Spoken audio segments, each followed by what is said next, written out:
में अब सिर्फ सन्नाटा है।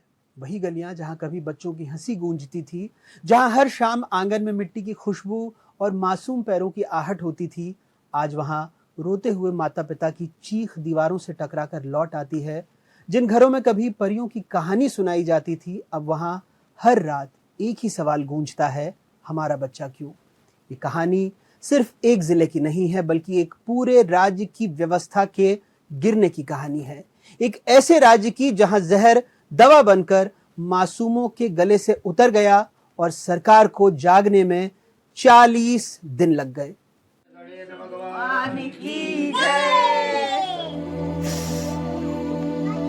कंडीशन यानी कि बहुत ज्यादा वो हो गया था।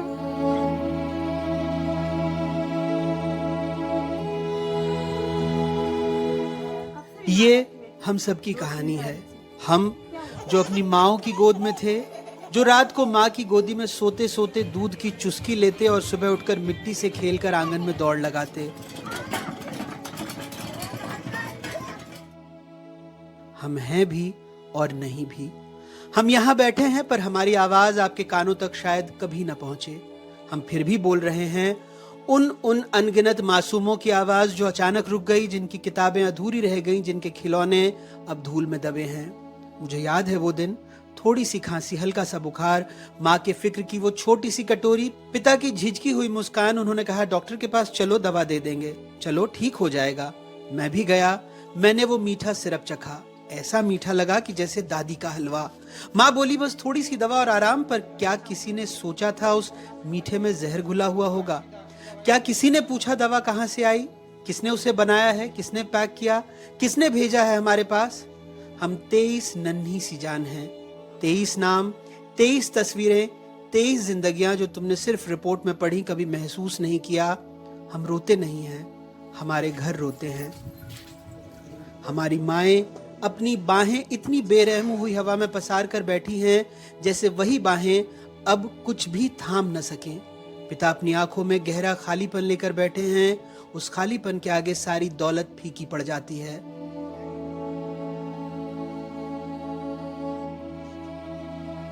हाँ, मैं याद कर सकता हूँ उस अस्पताल की ठंडी सफेद रोशनी जो किसी बर्फ की तरह चमकती थी, गर्माहट से खाली थी। बच्चों में बुखार आता है, सर्दी खांसी आती है, बस वैसे ही आया था हमारे बच्चे को। उसका बुखार उतर नहीं रहा था? नहीं, डायलिसिस हुआ उसका? वहाँ पे तो यानी कि कंडीशन यानी कि बहुत ज्यादा वो हो गया था। हर तरफ मशीनों की बीप बीप, जिनकी आवाज में मेरे छोटे छोटे डर दब जाते थे। मैं चाहता था कोई मेरा हाथ पकड़े, पर माँ को बाहर भेज दिया। आईसीयू में कोई नहीं रह सकता था, डॉक्टर ने कहा। माँ की उंगलियां दरवाजे के बाहर कांपती रहीं और मैं भीतर वेंटिलेटर की नली के साथ अपनी सांसों की गिनती करता रहा। डायलिसिस मशीन की वो आवाज एक ठंडी भरी सांस की तरह लगती थी, जो हर बार मेरे शरीर से कुछ खींच ले जाती थी। उन्होंने बताया, बोले बच्चे का यूरिन नहीं आ रहा है, तो हम उसको मशीन द्वारा ब्लड साफ करेंगे, जो भी उसके अंदर जो इन्फेक्शन है वो उसको निकालने की कोशिश हम मशीन से करेंगे, ऐसा उन्होंने बोले। तो बच्चों की हर रोज डायलिसिस कर रहे थे वो। मैं चाहता था किसी से कहूं, माँ मुझे डर लग रहा है, पर मेरे मुंह में लगी ट्यूब ने मेरी आवाज भी छीन ली। मुझे लगता था मशीनें मेरी धड़कनों को निगल रही हैं। पर वो डायलिसिस होती थी तो वो एकदम ऐसा हो जाता था, सोचते टाइप में, बात भी नहीं करता था 3-4 घंटे। उसके बाद में धीरे धीरे वो कम खाना पीना भी कर दिया, दूध और पपीता भर लेता था, और पानी भी 300 ml के 24 घंटे में दिया जाता था, इसके ज़्यादा नहीं। कभी कोई डॉक्टर आता, कुछ लिखता और चला जाता, जैसे मैं कोई रिपोर्ट हूं, बच्चा नहीं। माँ दरवाजे के उस पार हर आवाज पर चौंक जाती, हर बीप पर, हर कदम पर। हर बार जब मशीन तेज बजती, उसका दिल धड़कता और होठ बुदबुदाते, हे भगवान मेरा बच्चा। और फिर नर्स आकर कहती, शांत रहिए, हमें काम करने दीजिए। पर माँ का काम तो बस एक ही था, दुआ करना। और आखिरी बार जब मशीन ने एक लंबी थकी हुई बीप की, माँ समझ गई, अब दुआ का काम भी खत्म हो गया है। 2-3 डायलिसिस हुए रेगुलर, 3 तक के वो सही रहा। चौथे डायलिसिस में वो लूज हो गया, और इसके बाद जो उसने आंखें बंद करा तो आंखें नहीं खोला। कहते हैं डायलिसिस खून साफ करता है, पर उसने माँ की उम्मीदें भी खींच ली एक एक करके। हर सेशन में माँ का टुकड़ा मुझसे निकल जाता था। मैं मशीन से जुड़ा रहा पर दुनिया से कटता गया। डर, सन्नाटा, ठंड और वो रोशनी जो मेरी आंखों में जलती रही। मुझे याद है उस रात माँ रोते हुए बोली, कबीर को ठंड लग जाएगी, पर अब ठंड नहीं लगती माँ, बस सन्नाटा लगता है। वो सन्नाटा जहां मशीनें बोलती हैं और बच्चे नहीं। मैं कबीर हूं, वो बच्चा अब नहीं है, लेकिन आज मैं बोल रहा हूं उसैद की जगह, दिव्यांश की जगह, उन सब की जगह जिन्हें डॉक्टरों ने दवा दी और सरकार ने खामोशी। ये कहानी मेरे भाई उसैद की है। 3 साल 11 महीने का था उसैद, अपने अब्बू यासीन की आंखों का तारा। छोटा सा घर पर उसमें हंसी बड़ी थी। फिर एक दिन बस मामूली खांसी हुई। अब्बू से डॉक्टर अमन सिद्दीकी के पास ले गए। उन्होंने कोल्ड ड्रिप सिरप लिखा, वही सिरप जिसने हम सब की हंसी पी ली। सिरप पीने के 2 दिन बाद ही उसैद की हालत बिगड़ गई। पेशाब बंद, उल्टियां शुरू, आंखें सूज गई। पहले छिंदवाड़ा, फिर नागपुर। डॉक्टर बोले किडनी फेल हो रही है। बेटे को बचाने अब्बू ने ऑटो बेच दिया। सोचा बेटा बचेगा तो फिर से ऑटो खरीद लेंगे, लेकिन उसैद के साथ उनकी उम्मीद भी बिक गई। 4 लाख रुपए खर्च हुए पर उसैद नहीं बचा। हमारी बहुत ज़्यादा कंडीशन डाउन हो चुकी है। मेरे हस्बैंड बस हैं अकेले कमाने वाले, ऑटो चलाते थे, लेकिन उनका ऑटो भी बिक गया और हमारा घर भी टूट गया है पीछे से पूरा, और वो अभी घर पे ही बैठे हुए हैं, कुछ काम नहीं है अभी उनके पास। बच्चे की बीमारी को देखते हुए मैंने अपनी ऑटो बेचा, घर के थोड़े बहुत जेवर थे वो भी बेचा, तो थोड़े बहुत पैसे आए तो उसी को लेकर मैं नागपुर गया था जी। उसी में इलाज करवाया बच्चे का। छोटा बच्चा दादी के पास छोड़ के गया था। घर में चाहती गलती चाहे जिसकी भी हो, उनको सज़ा मिलनी चाहिए और कड़ी सज़ा मिलना चाहिए, और वो कंपनी ही बंद हो जानी चाहिए। बिल्कुल, देखिए ये सायरा पा रहा था, क्योंकि एक मेरा ही दुख नहीं है, यहाँ 9 परिवारों का दुख है। 9 से 10 बच्चे हो चुके हैं और आधे तो अभी सीरियस है ही। दिव्यांश के पापा परासिया में रहते हैं, पर अपने बच्चे दिव्यांश के पीछे उन्होंने अपनी पूरी जिंदगी चला दी। जमीन गिरवी रख दी, मम्मी के गहने बेच दिए, उधार लिया, ब्याज पर कर्ज लिया, सब दे दिया, पर मेरा दोस्त दिव्यांश नहीं बचा। 15 दिनों तक अस्पताल की मशीनों से बंधा रहा, शरीर सूज गया, पेशाब बंद हो गया और फिर डॉक्टर ने कहा डायलिसिस लगेगा। मैं कबीर सोचता हूँ, क्या किसी ने माँ से पूछा इस एक शब्द का मतलब क्या होता है? माँ बताती। पहले 1.5 घंटे, फिर 3, फिर 5 घंटे तक चलता रहा और फिर डॉक्टर बोले अब कुछ नहीं कर सकते। उस एक पल में माँ की दुनिया रुक गई, जैसे उसकी हर सांस उस मशीन के साथ टूटती गई।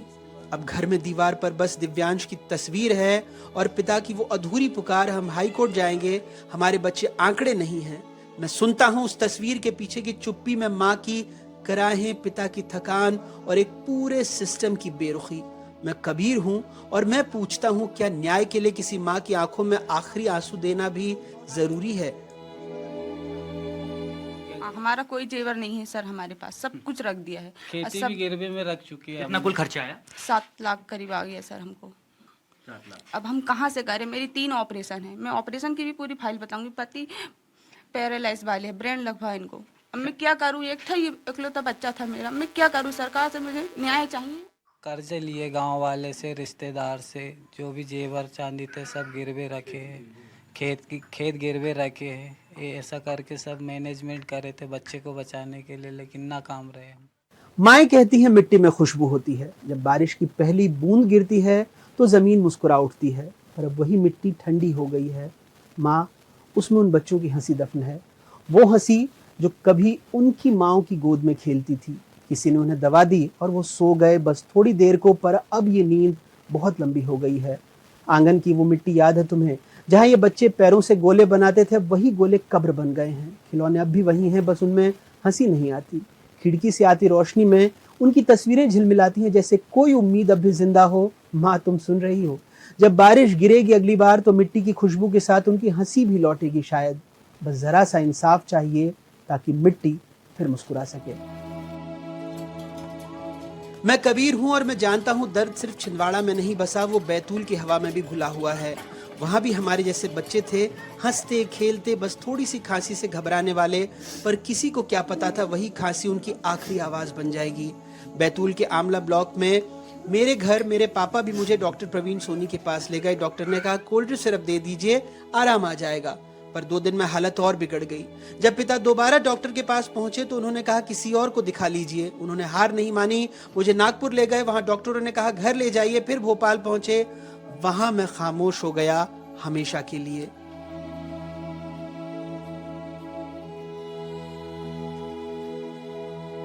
किडनी खराब में तो पेशाब रुकी थी, खून की उल्टी चालू थी, वो तो कोल्ड ड्रिंक सिरप से। और खर्चा तो सर 2.5-3 लाख का तो आ गया है। कैसे किया ये मैंने जमीन गिरवे रख के किया।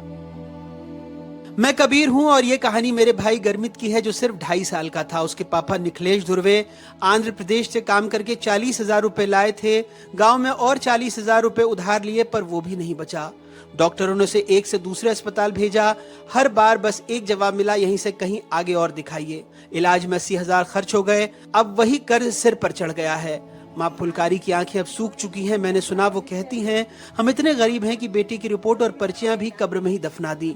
सोचो, एक माँ अपने बच्चे की दवा और उम्मीद दोनों एक साथ दफना देती है। 1 अक्टूबर की सुबह गरमित ने अपने गांव की हवा में आखिरी सांस ली।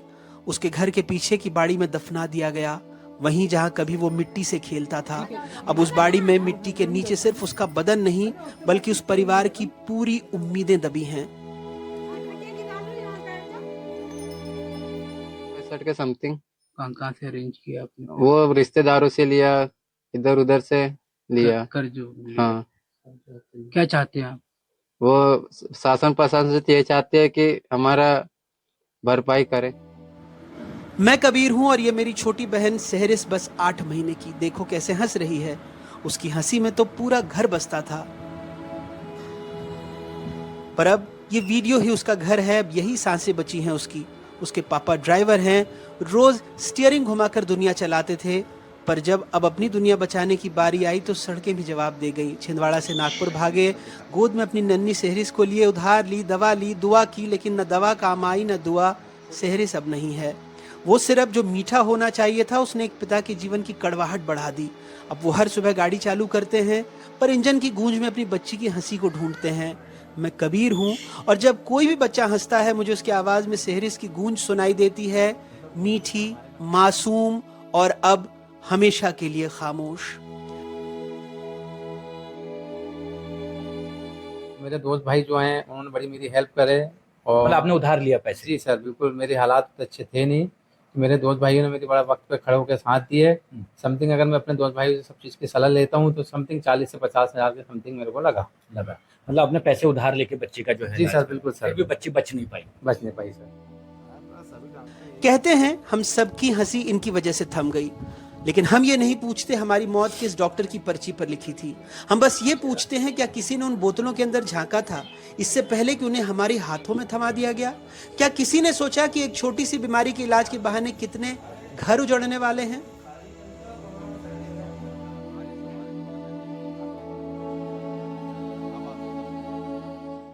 पूरे भाइयों ने मिलकर कहाँ से क्या क्या कर के अपने आप को सब परेशान हाल करके उन्होंने उसका इलाज करवाए। यहाँ तक कि अपने पास का सब कुछ दे दिए, जो कीमती सामान था वो भी उन्होंने बेच दिए। अब उनके बच्चों के लिए भी उन्होंने आगे के लिए नहीं रखे कि हम क्या सोचे, ये बच्चा हमारा अच्छा होना चाहिए। बताओ इस हालत पे हम क्या कर सकते हैं। और ऊपर से हमारे को इतना परेशान है, 1 महीने से हम लोग बहुत परेशान है। ये बच्चे पूछ रहे हैं देश के उन बड़े बड़े लोगों से एक पल के लिए अपनी आंखें बंद करके सुनना होगा उनकी माँ की आवाज क्या कहती है। क्या उन्हें माँ का दर्द आंखों में उतरकर दिखेगा? क्या वो उस पिता को देखकर अपने दर्द को नाप पाएंगे? क्या वो एक काम करेंगे जिसे सिस्टम ने न करने का नाम रखा है, उत्तरदायित्व।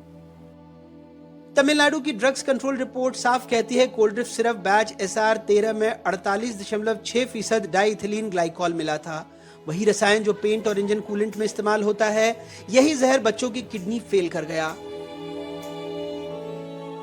जिन बच्चों की 1-2 बच्चों की रीनल बायोप्सी हुई है, उस रीनल बायोप्सी से ये क्लियर हुआ है कि उसमें टॉक्सिक सब्सटेंसेस के कारण या टॉक्सिसिटी के कारण इन बच्चों की किडनी फेल हुई। क्या ये जो टॉक्सिक सब्सटेंस है, जहरीला सब्सटेंस था, वो डाइइथाइल ग्लाइकॉल था? अगर देखिए, रीनल बायोप्सी में किसी स्पेसिफिक केमिकल के बारे में कह पाना मुश्किल है। वो तो जो इंजरी हुई है, रीनल इंजरी या किडनी को जो इंजरी हुई है उसके बारे में ये कह सकते हैं, पर जो इंजरी का पैटर्न है वो किसी टॉक्सिक केमिकल की तरफ इशारा कर रहा है। और जो एक कॉमन चीज़ इसमें सामने आई है, जैसा कि आपने बताया कि एक कफ सिरप सामने आया है और उस कफ सिरप में एक पर्टिकुलर जो आपने बताया डाइएथिलीन ग्लाइकोल, जो यूजुअली एक इंडस्ट्रियल सॉल्वेंट होता है, वो उसकी एडल्ट्रेशन की बात सामने आई है। तमिलनाडु सरकार ने 24 घंटे में जांच की और दवा पर प्रतिबंध लगाया, लेकिन मध्य प्रदेश में 40 दिनों तक कुछ नहीं हुआ, न जांच, न प्रतिबंध, न कार्रवाई। जब बच्चे मरने लगे तब फाइलें चली, तब रिपोर्ट आई, तब बयान आया और जब मीडिया पहुंचा तब मुआवजे का ऐलान हुआ। हर एक प्रकार से प्रयास कर रहे हैं कि हमारे में से किसी को कष्ट नहीं आए और जितना जो बेहतर से बेहतर हो सकता है। हमने कहा किसी बात की आवश्यकता हो, यहाँ से कहीं ले जाके एम्बुलेंस लगाना हो या कहीं भी, तो हमने कहा नहीं, जितना बेहतर हो सकता करें भी रहे और उम्मीद करेंगे कि जितना जल्दी अच्छे हो जाए, स्वस्थ हो जाए, सारी व्यवस्था सरकार के द्वारा से कर। मैं पूछता हूं, तुम बताओ सरकार, बताओ प्रशासन, बताओ डॉक्टर साहब, क्या हमें दवा देने से पहले नहीं परखा गया? क्या दवा की बोतलें खांसते खांसते बच्चों तक पहुंचने से पहले किसी लैब की ठंडी मेज पर नहीं गिरी? क्या कोई पढ़ा लिखा अफसर, कोई जिम्मेदार इंसान, कोई ड्रग कंट्रोलर ये नहीं सोच सका कि छोटे छोटे बच्चों की किडनी कमजोर होती है, उनका शरीर नाजुक होता है? क्या ये औपचारिकता, ये कागजों की व्यवस्था इतनी अहम निकली कि बच्चों की सांसों से खिलवाड़ हो गया? किसी ने वो फैक्ट्री क्यों नहीं देखी जहां 400 से ज्यादा नियम तोड़े गए और तो और सैंपल तक साधारण डाक से भेजे गए जांच के लिए?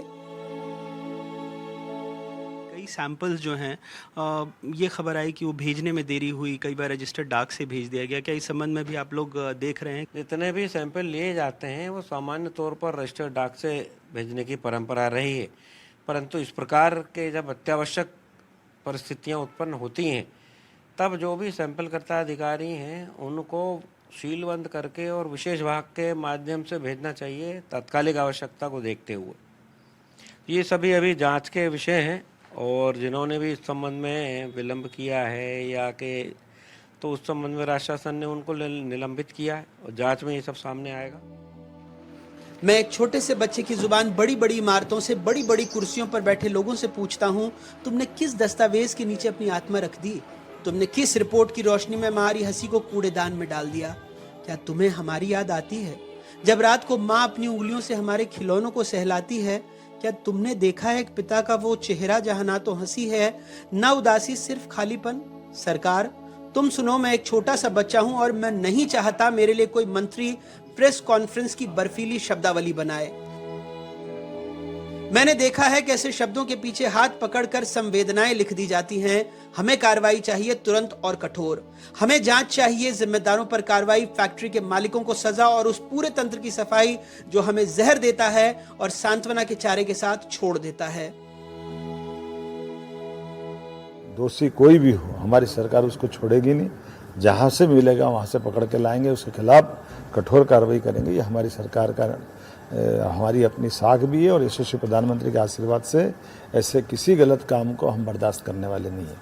और खासकर बच्चों के लिए तो हमारे लिए मन में संवेदना भी है।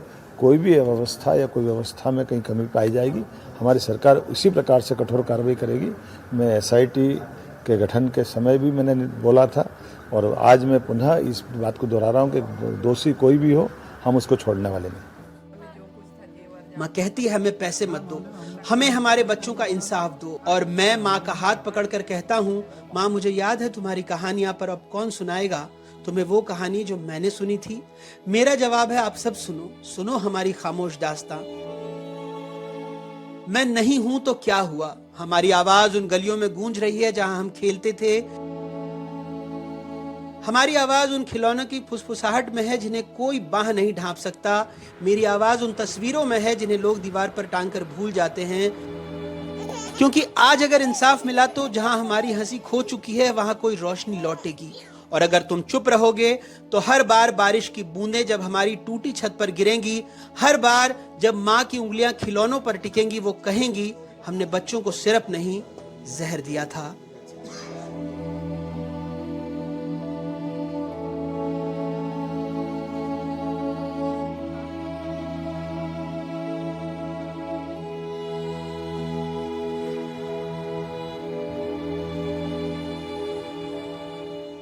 मुंशी प्रेमचंद की कहानी है जिसमें हामिद था, वो हामिद जो ईद के मेले में सबके बीच अकेला पर सबसे अमीर। उसके पास खिलौने नहीं थे पर दादी की दुआ थी। ये सवाल तो हैं, क्या इन बच्चों की जिंदगी इतना सस्ता सौदा थी कि एक बोतल सिरप में घुल जाए?